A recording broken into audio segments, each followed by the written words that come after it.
No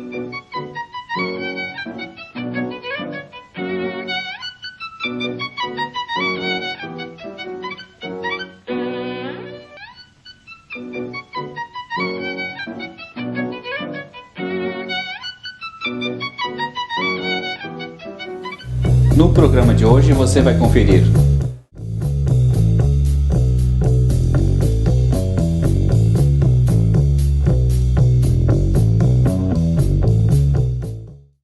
denúncia: trabalhador do frigorífico Família sofre acidente e não recebe nenhum atendimento por parte da empresa. Pelotas, 200 anos para quem? Programação segue com debate sobre a formação operária e sindical na cidade. Essas e outras informações você confere hoje, aqui no programa Nossa Luta.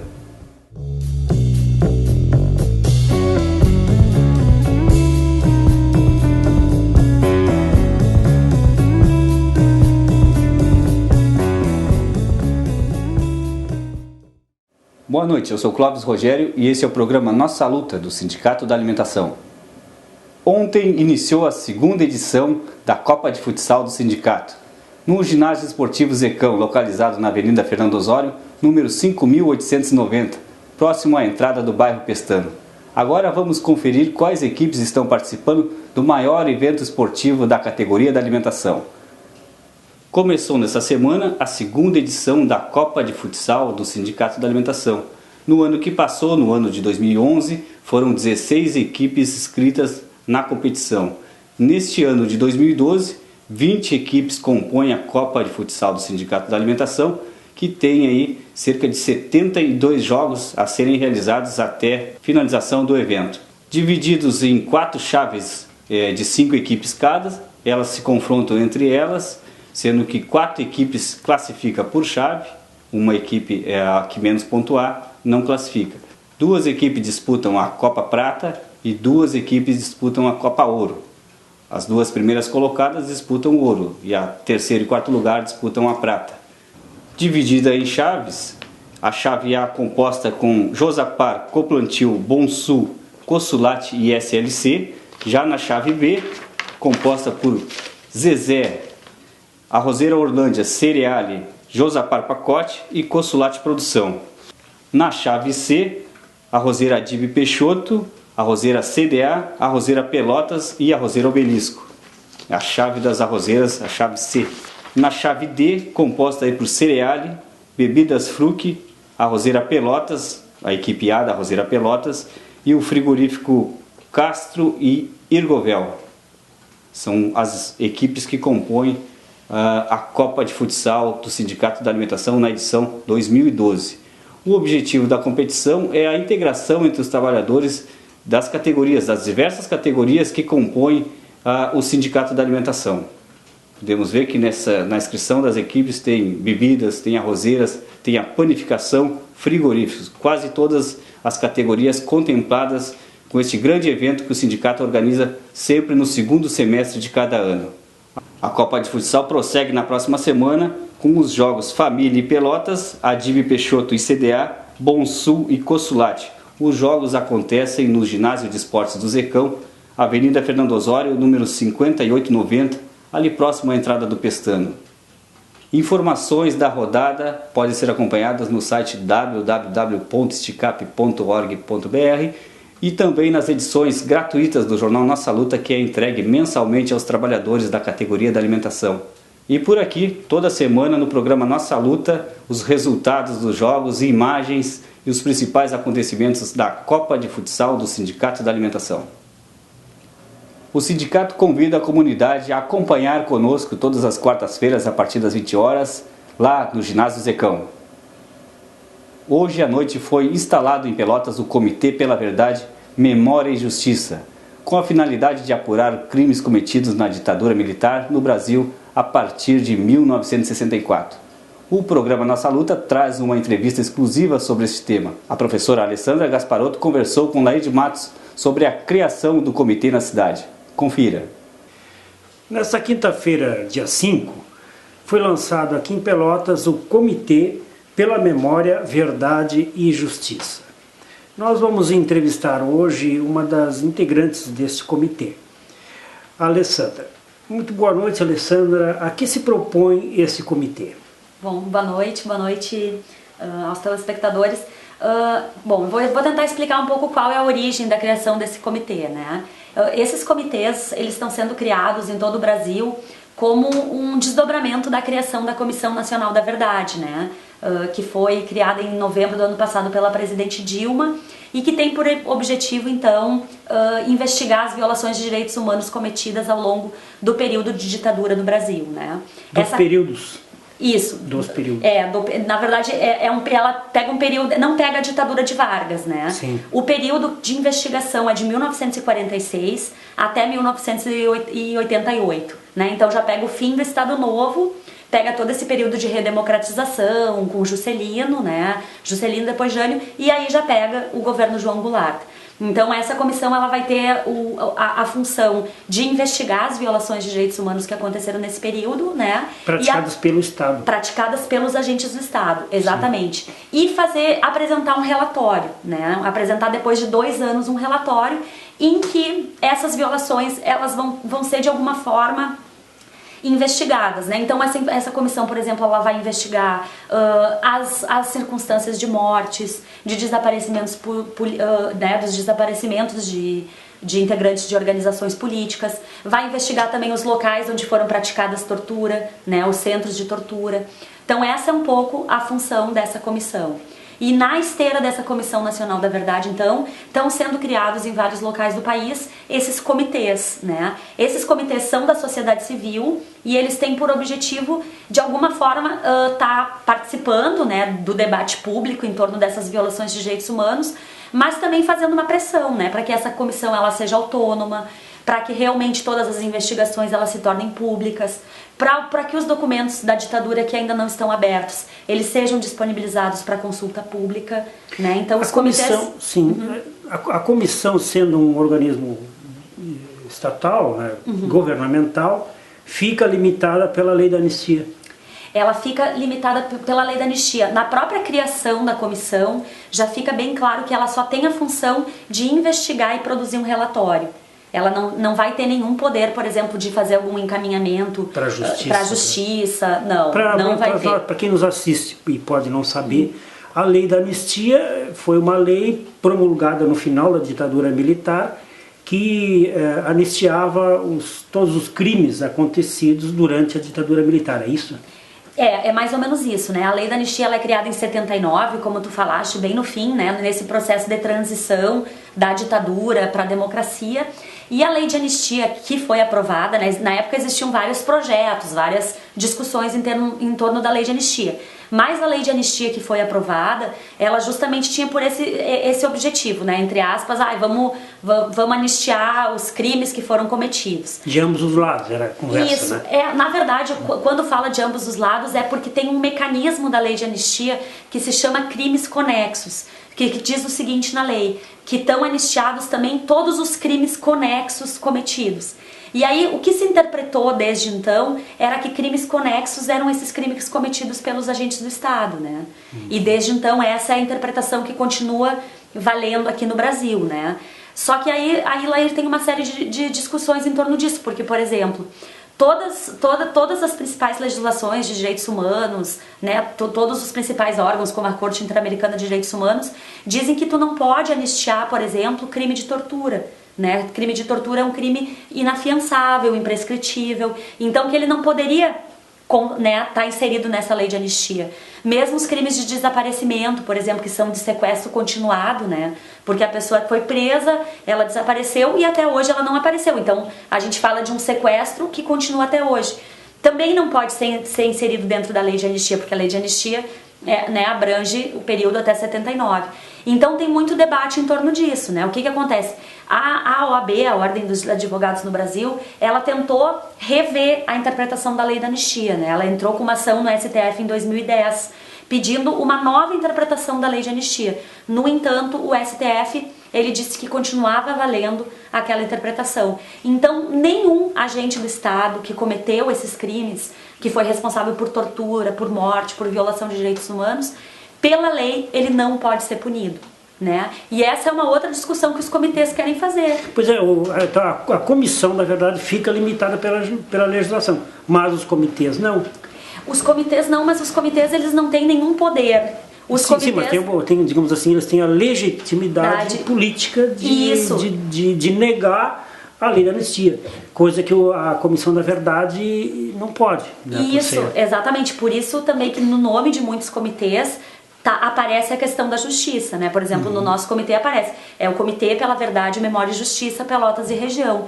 Porque uma das questões que está sendo levantada, né, pelos comitês é justamente isso, é que esse debate público, né, à medida que a população vai conhecendo o que aconteceu nesse período de ditadura, a gente espera que as pessoas também se sensibilizem para essa questão e que comece uma pressão social para que a lei de anistia ela seja questionada, né? Hoje na Câmara dos Deputados tem um projeto da deputada Luísa Erundina, né, do PSB, e a Luísa Erundina ela também nesse projeto ela questiona essa interpretação da lei de anistia.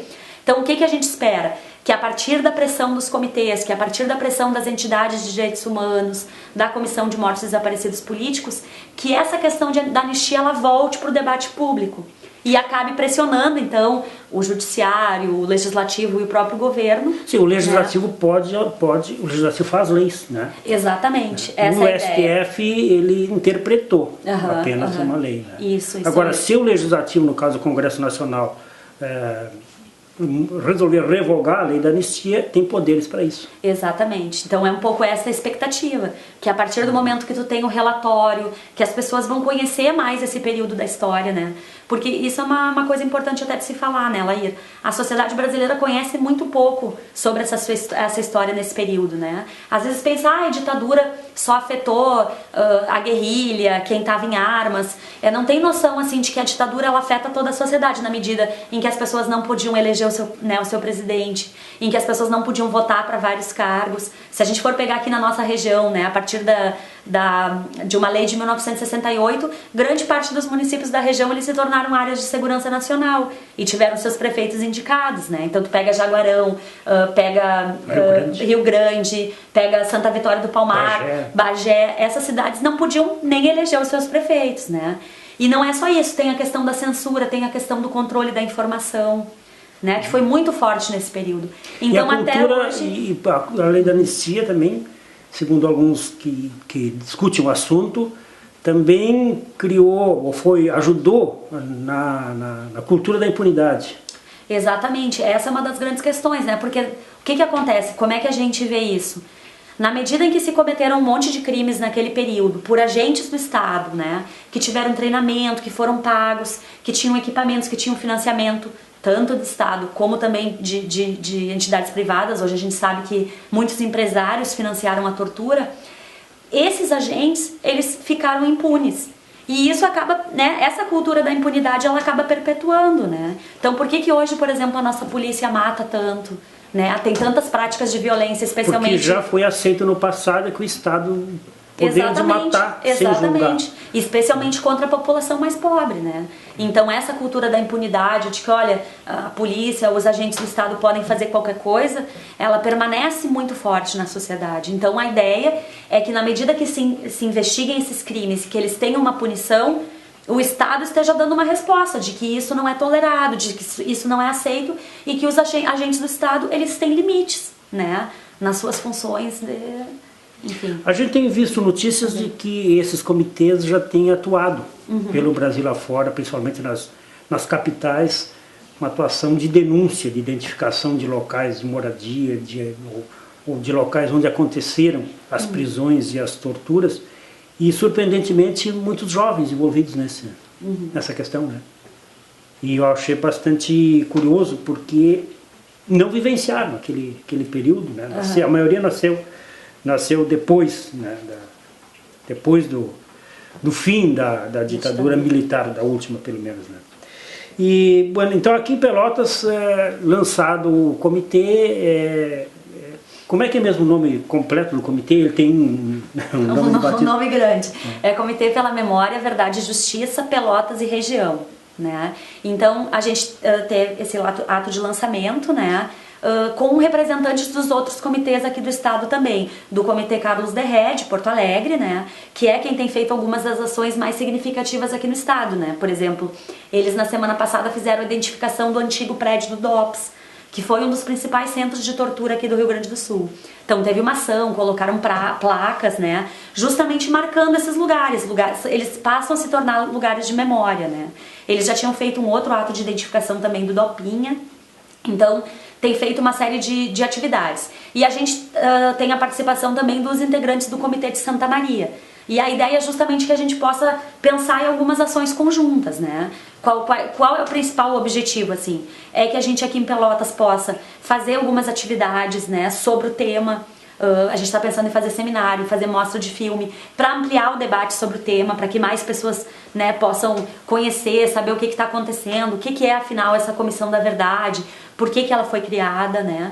Mas também outras ações, de conhecer um pouco mais sobre esse período de ditadura aqui na nossa região, né? Então, conhecer mais a história, entrevistar algumas pessoas, fazer algumas pesquisas também, para que a gente também conheça mais sobre a nossa própria história nesse período, né? Houveram prisões, houve repressões aqui em Pelotas exatamente, também. Exatamente. No quartel, por exemplo, a gente tem alguns relatos, assim, algumas entrevistas, que aqui naquele quartel do Fragata, né, houve alguns interrogatórios que foram utilizadas práticas de tortura. E tem uma especificidade da nossa região que é bastante interessante, que agora está sendo mais estudada, que por ser uma região, né, que faz ligação com a fronteira, ela era muito utilizada nas rotas de exílio, que eles utilizaram essa nossa região para sair do Brasil, né? Então essa região ela teve uma importância bem significativa nesse sentido, assim, de rota de exilados, de redes de solidariedade também, né, que se faziam especialmente em relação aos uruguaios, né, que também logo depois da ditadura brasileira também tiveram um longo período de ditadura, né? Então o comitê, para as pessoas que estiverem interessadas, enfim, de participar do comitê ou mais informações, enfim, o comitê, como contatar com o comitê? Com o comitê, assim, a gente tem uma página no Facebook, né, que é Comitê Verdade, Memória, Pelotas e Região. A gente tem um blog também, mas eu não sei de cor, desculpa, eu não sei de cor o endereço do blog. Mas é só colocar no Google, é Verdade, Memória, Pelotas e Região, Comitê Verdade, Memória, que aparece. E a gente também tem um e-mail, então as pessoas podem contatar, podem participar das atividades.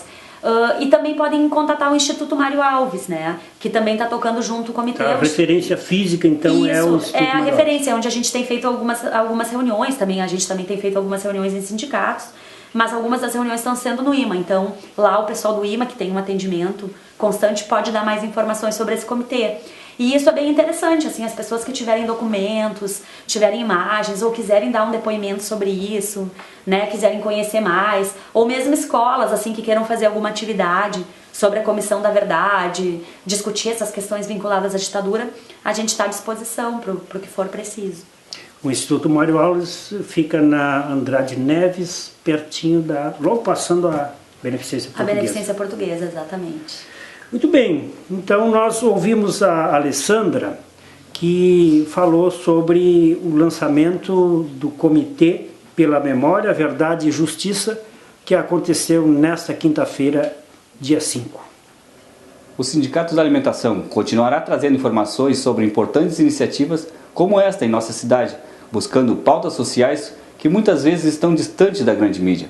Para acompanhar o Comitê da Verdade, Memória e Justiça, acesse no Facebook, facebook.com/comitê.pelotas.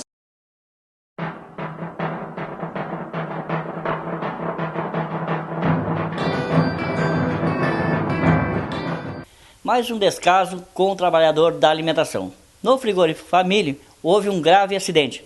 Caiu um traseiro de um boi em cima de um funcionário. Esse se machucou bastante, várias fraturas, e a empresa não deu o devido atendimento. Só chamou o SAMU não veio. Um diretor da nossa empresa, um diretor do sindicato, né, chamou os bombeiros, onde não foi atendido também. Procurou a direção da empresa apavorado, a direção simplesmente não o atendeu, deixando esse trabalhador das 10 horas da manhã até o meio-dia sem o atendimento médico, sem nada. O diretor do sindicato, muito apavorado, chamou uma caminhoneta onde fez o transporte do mesmo. Né? O trabalhador, sentindo várias dores, chegou no pronto-socorro, muito abalado e desmaiado. Bom, esse é o descaso do frigorífico Família, onde não tem uma ambulância, nem um atendimento médico dentro da empresa. É total descaso aos trabalhadores do frigorífico Família. Estamos denunciando isto. O sindicato continuará de olho nas condições de trabalho no frigorífico Família.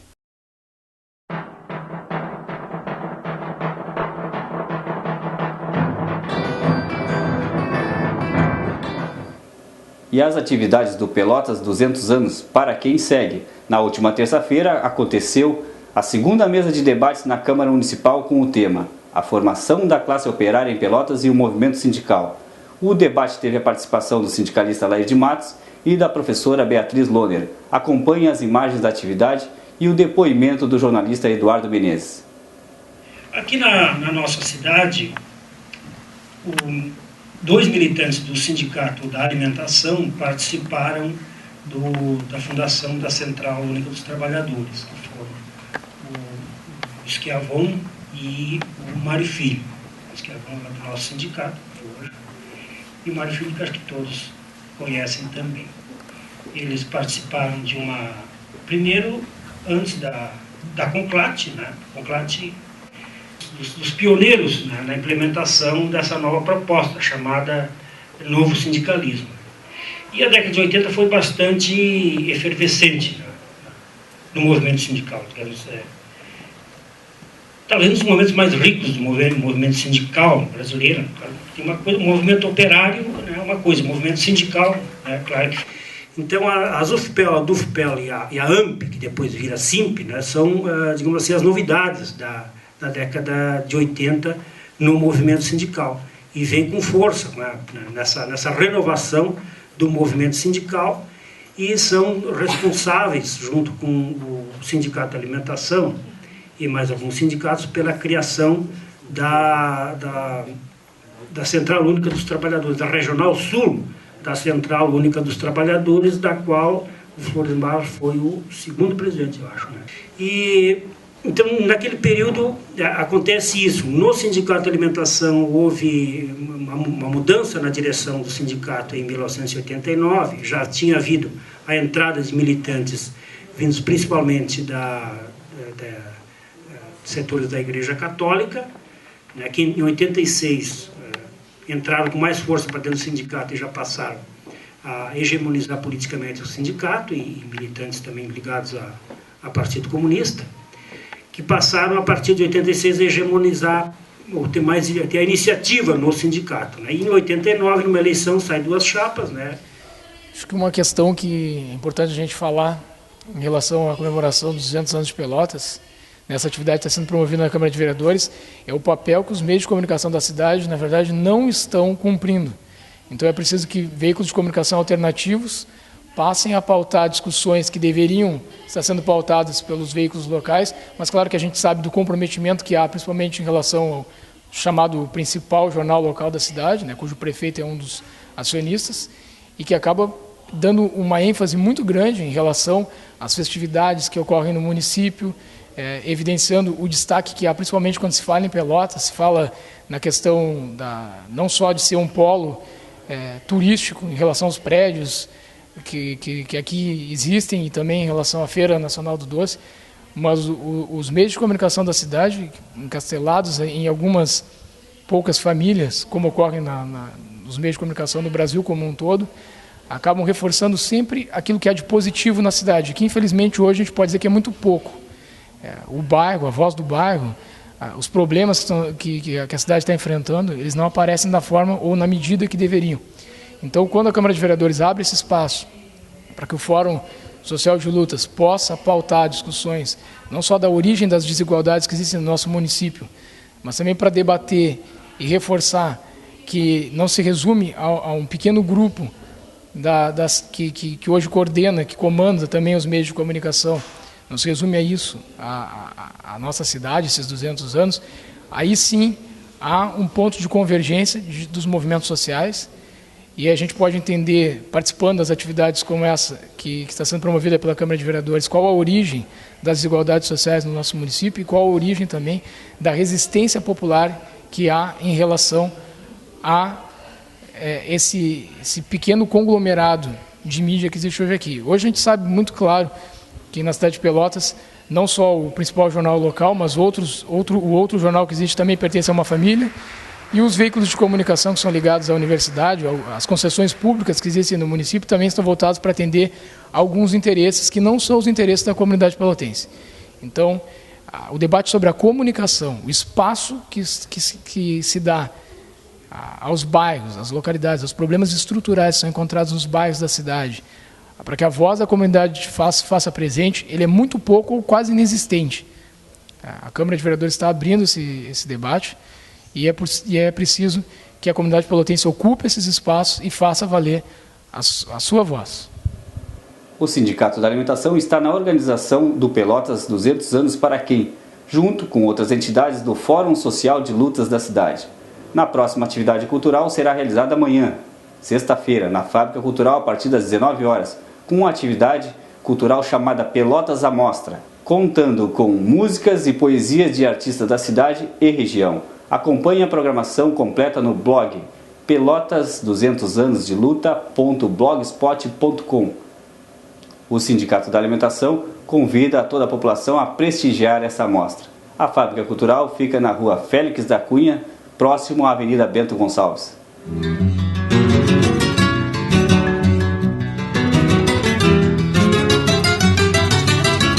O sindicato acabou fechando no final do mês de junho um acordo com o frigorífico Bonsul, no valor de R$ 38.500, que vai beneficiar ali cerca de 47 trabalhadores que laboravam lá no período de final de 2003 até 2008. A diferença desse processo diz respeito a um enunciado criado pelo TST em Brasília, em 2003, que determinava que o adicional de insalubridade deveria ser calculado sobre o piso da categoria, aquele constante do acordo coletivo, ou da convenção coletiva, e não sobre o salário mínimo, como até então vinha acontecendo. Infelizmente, esse enunciado foi cancelado pelo STF em 2008. Então, o sindicato avisa que aqueles trabalhadores do Bonsul, que trabalharam no final de 2013 até o início de 2008, que procurem o sindicato para ver se seu nome não está relacionado entre os beneficiários dessa ação. Então, aqueles trabalhadores do frigorífico Bonsul, que trabalharam no período de 2003, final de 2003 até início de 2008, e que recebiam o adicional de salubridade, têm uma probabilidade de ter algum dinheiro para receber no sindicato. Então, a orientação é que esse pessoal entre em contato conosco pelo telefone 32 25 35 64, procure falar com o pessoal da tesouraria para ver se o nome consta da lista, se tem valores a receber, porque o pagamento começou a ser feito já a semana passada.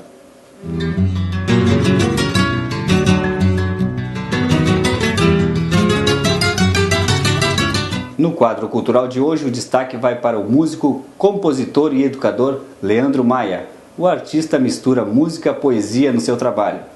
E recentemente lançou um álbum que retoma a literatura de cordel. Lua linda, já luziu agora, não é hora de sair, guria. Luz e dia, vem bater na porta, não demora, baixa a noite fria. Passarinha, minha asa branca, Salamanca, planta ribeirinha, labareda, morena, olha a lua refletida na vereda, ateira, faceira, olha a lua te espiando pelo vão, na varanda, toda noite nua, sarabanda, moça dançadeira, quem me dera. Esse foi o programa Nossa Luta, apresentado pelo Sindicato da Alimentação. Para acompanhar esse e todos os outros programas, acesse o YouTube. Coloque lá Nossa Luta 1.tv. Nós voltamos na semana que vem. Uma boa noite a todos e a todas e até lá.